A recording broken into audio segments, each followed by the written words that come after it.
प्रधानमंत्री जी को दिया जा रहा है और होम अफेयर्स मिनिस्टर को दिया जा रहा है, गृह मंत्री को और अमित शाह जी को। इन सरकारों ने फिर वही बात बार बार हमारे साथ धोखा किया। तो अब ओबीसी के अधिकार क्यों नहीं दिए जाते? ओबीसी जातिगत जनगणना के लिए अगर जेल में भी जाना पड़े तो सर्वप्रथम सबसे पहले मैं जेल में जाने को तैयार हूं। न्याय की लड़ाई अलग अलग मंचों से, अलग अलग संगठनों से लड़ी जा रही है। सोशल रिवॉल्यूशन अलायंस SRA का गठन इस उद्देश्य से किया गया है कि सभी जितने भी संगठन हैं वो सब एक साथ होकर सोशल रिवॉल्यूशन अलायंस SRA के बैनर के साथ अपने अपने आंदोलन, अपने अपने ऑर्गेनाइजेशन से अपनी अपनी मांगों को रखते हुए सामाजिक न्याय की मांग करते रहें। उनका अपना स्टेटस अलग बना रहेगा और अपने अपने सबसे वो कार्य करते रहेंगे। SRA सबके लिए एकता का प्रतीक होगा। जितने भी आज कॉन्स्टिट्यूशन क्लब में और यहाँ पर संबोधन हुए हैं उन सब से सब आप अवगत हो चुके हैं। उस पर बहुत ज़्यादा न कहते हुए मैं जो आज हमारी मांगों के ऊपर जो डिमांड नोट बनाए गए हैं, जो यहाँ प्रधानमंत्री जी को दिया जा रहा है और होम अफेयर्स मिनिस्टर को दिया जा रहा है, गृह मंत्री को और अमित शाह जी को और union minister for social justice and empowerment, इनको दिया जा रहा है। दफा 370 है। हम भारत के कानून जहां लागू नहीं कर सकते हैं तो हम आपको रिजर्वेशन ओबीसी की नहीं दे सकते।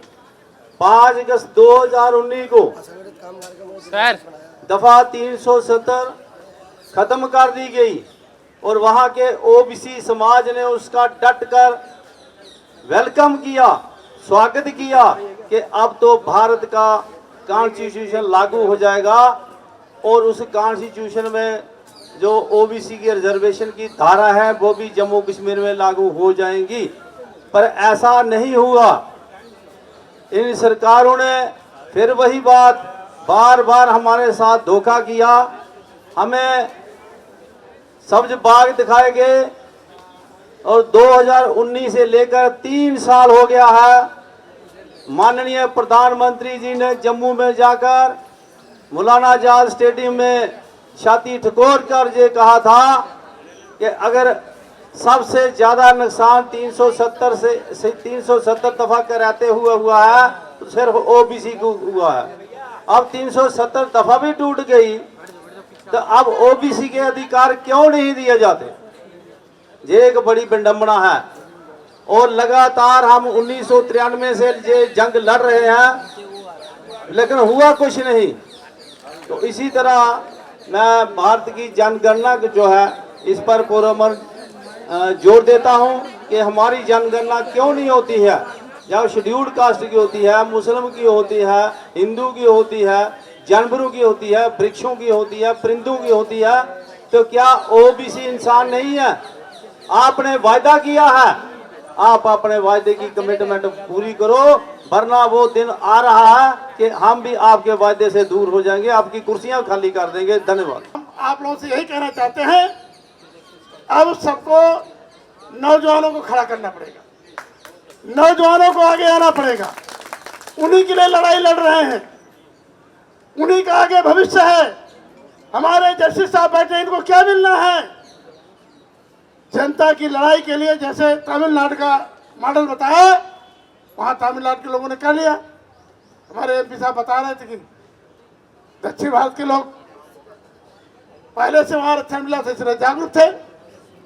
आज यहाँ पर जितने भी हमारे संगठन हैं, ओबीसी में जातियां हैं, अब जातियों में झगड़ा है। वो कहता मैं बड़ा कि तुम बड़े, एक जात में झगड़ा। फिर जो है बैकवर्ड में तो कितनी जातियां हैं, सब में झगड़ा। सबसे बड़ा ईगो का मामला है यहाँ। ईगो छोड़ो भाई, और सब लोग शूद्र हो, बहुजन हो।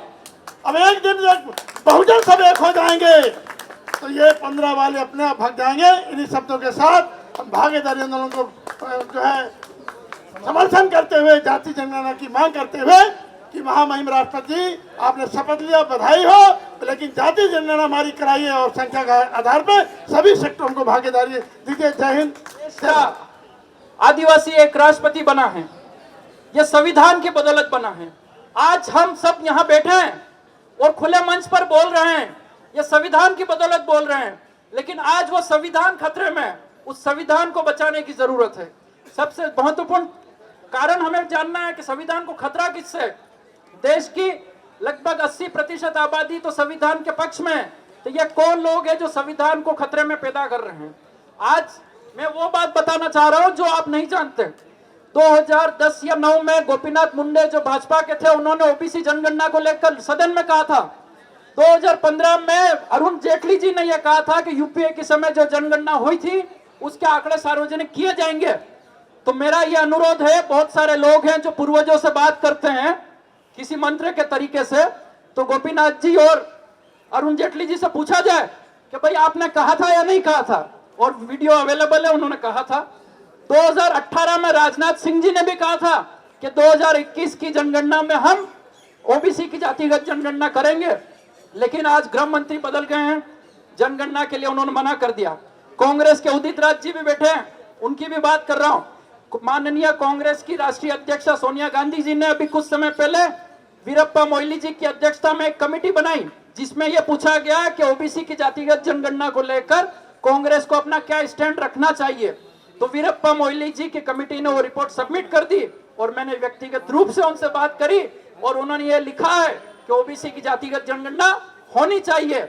लेकिन उस कमेटी का जो लिफाफा था वो आज तक सोनिया गांधी जी ने खोला नहीं है। उदित राज जी बैठे हुए हैं, तो मैं चाहता हूं कि वो राष्ट्रीय अध्यक्षा से पूछे कि उस लिफाफे का क्या हुआ।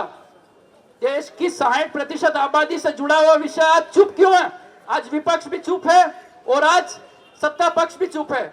चुप इसलिए है क्योंकि ये जंतर मंतर इतनी भीड़ नहीं है। जिस दिन इस जंतर मंतर पर भीड़ हो गई उस दिन सत्ता यहाँ खड़ी होगी, उदित राज जी यहाँ बैठेंगे और आप लोग यहाँ बैठोगे। तो सबसे महत्वपूर्ण चीज है, हमें अपनी जागरूकता बढ़ानी होगी। इस तरह के जो सोशल रिवोल्यूशन आंदोलन है, अलायंस है, इन्हें बढ़ावा देना है।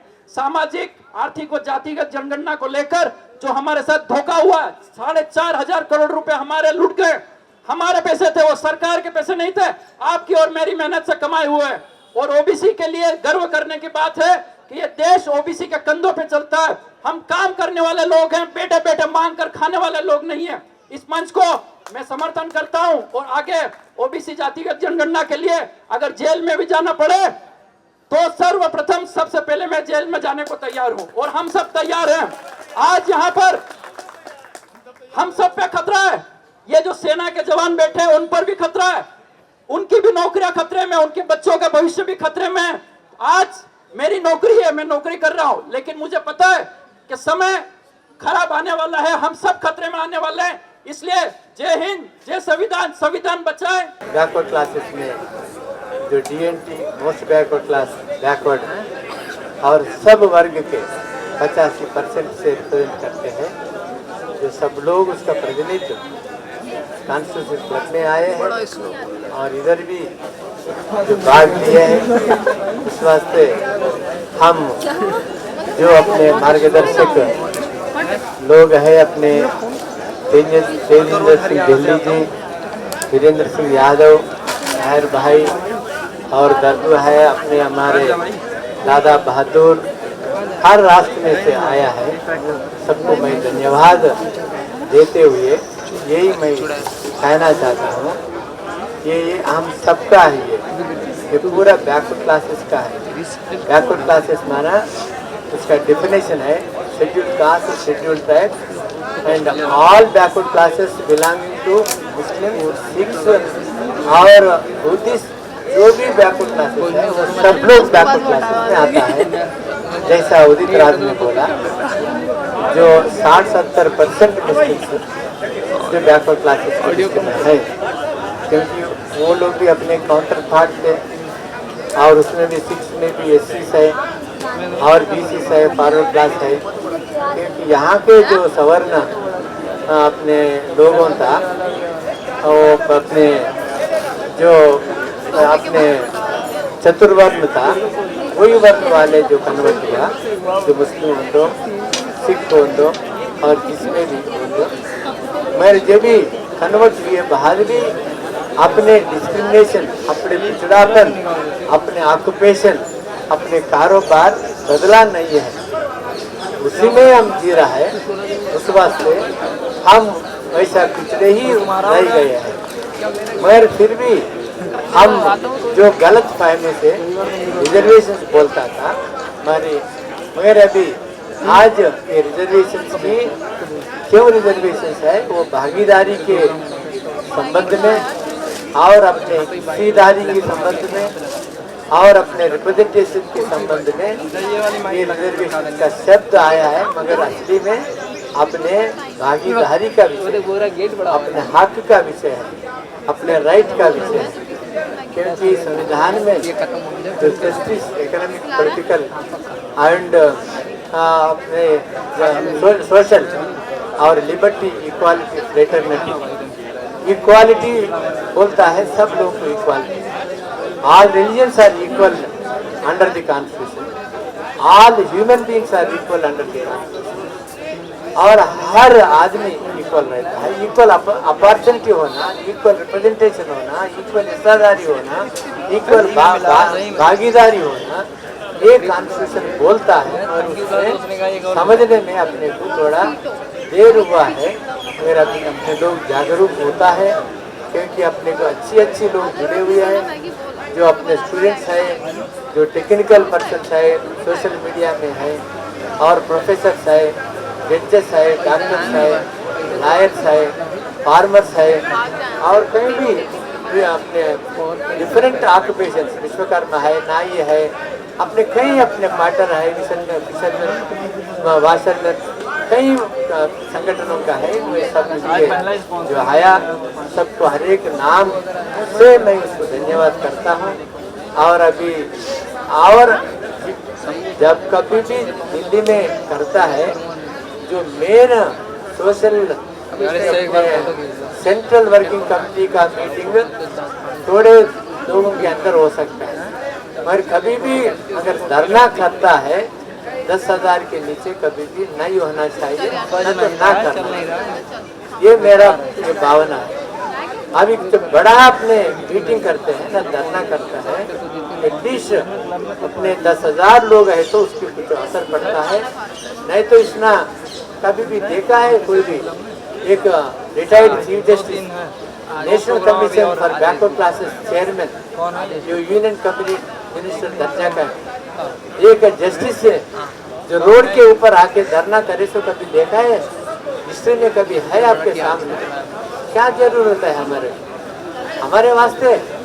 नहीं तो हमारे बच्चे के वास्ते कर रहा है, किसकी वास्ते कर रहा है? क्योंकि ये समाज की अपने दायित्व है, जो जन्म लिया अपने ड्यूटी है, अपने रिस्पॉन्सिबिलिटी है, उस वास्ते इसमें नेकी है, इसमें पुण्य है और इसमें धन्य है, इसमें अपने जो अपने समाज से अपने को शुभ भावना जो आशीर्वाद मिलते हैं, वही अपने करोड़ों से ज़्यादा हमारे को संतुष्ट रहता है। अपने को वही बस है, क्योंकि वही लेके जाता है, क्योंकि हर जना मर जाता है, मरे बाद कौन आता है? वो शरीर जल जाता है, और शरीर जल जाता है जो बंधु रिश्तेदार कहाँ तक अपने स्मशान वाटिका में आता है, तब उसमें चले जाता है। शरीर जले बाद फिर क्या उसमें चार अपने ये बोन्स रहता है, वो बोन्स ले जाके इलाहाबाद में वो मिलाते हैं, और मिलाए बाद जिसके ने पास धन है उन्हें कपा लेता है, और लास्ट में 4 मुद्दे उसको एक पिंड लगाते हैं, पिंड प्रदान करते हैं, वो भी कौवा आके ले जाते हैं। उसको क्या बचा आखिर में? उसको बचा कुछ भी नहीं है, और उसको जो अच्छा करा वही बचा, उसका नाम बचा, उसके अच्छा काम बचा, उसका नेकी बचा। यही मैं मैसेज देना चाहता हूँ। धन्यवाद। नेशनल दस्तक की आपसे गुजारिश है कि अगर इसको बचाना चाहते हैं तो नेशनल दस्तक को सब्सक्राइब करने के लिए रेड कलर के सब्सक्राइब बटन को दबाएं, फिर बेल आइकन की घंटी दबाएं, नेशनल दस्तक को बचाने के लिए बहुत जरूरी है कि हर खबर को शेयर करें, लाइक करें, कमेंट जरूर करें।